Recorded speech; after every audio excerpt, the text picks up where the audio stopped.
Next on the docket to talk about is Ashley Judd on her saying that Obama has an incredible devotion to our Constitution. Yes, Miss Judd, he does. He has an incredible devotion to destroying the Constitution. I know Hollywood thinks that they can rub noses and rub shoulders and be super friends with the president, and they think that they have open access for state dinners and shaking hands and saying that you're the friend of the president. But when a president is wrong, you should have the boldness to say that he's wrong. You're not helping him by emboldening him, or you're not helping him by telling him that he's right. Now, I know it says here that you have admitted that you have been disappointed in his performance to a certain extent. To a certain extent, the man has almost destroyed the country single-handed. He's passed law. He's passed stimulus. He's bailed out banks. He's bailed out car places. He's bailed out almost everything, and there's nothing to show for it. There's nothing to show for it except more debt.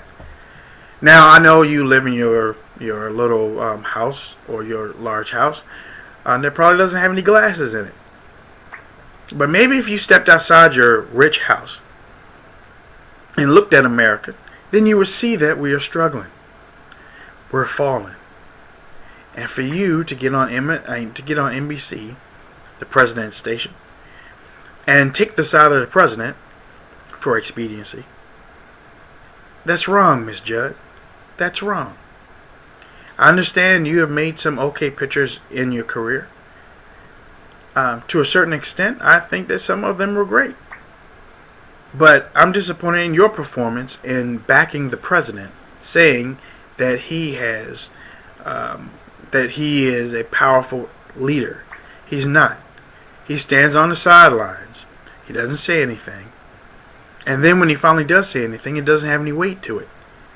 Anytime he's put two budgets through to the Senate and is voted 99 to nothing, you can't be that powerful. The second topic today I'm going to talk about is Chris Matthews over there at MSNBC. I used to watch Chris before 2008, and I thought that he was really doing a good job. As you know, I really don't follow. Well, what I read is the crazy stuff. But he tried to explain the thrill comment about the thrill going up his leg when he heard or saw President Obama. One of the main things that happened in 2008, and I will try to provide some of the information. Actually, I have already on my Story 5 page, which I'll list in the description under this video.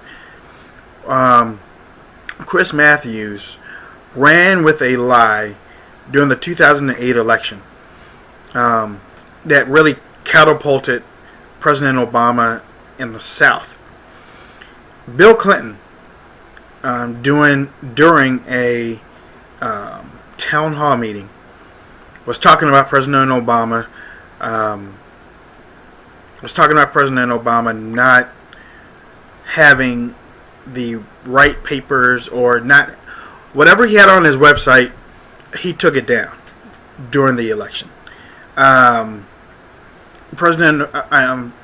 President Clinton stated, "Why take it down?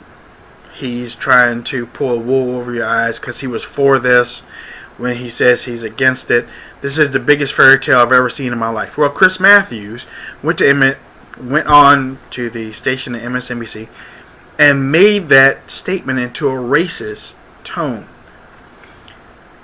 Just that this is the biggest fairy tale I've ever seen in my life spread like wildfire. And I've always blamed Chris Matthews for that. I blame him for that, and he stuck to it. He stuck to his guns. Even he had an interview with Joe Scarborough talking about he has to do everything necessary to make sure that this presidency is a success. As a journalist, that's what he felt his job was. to make sure that this was a success. Well, Chris, it's a failure, and you're a failure.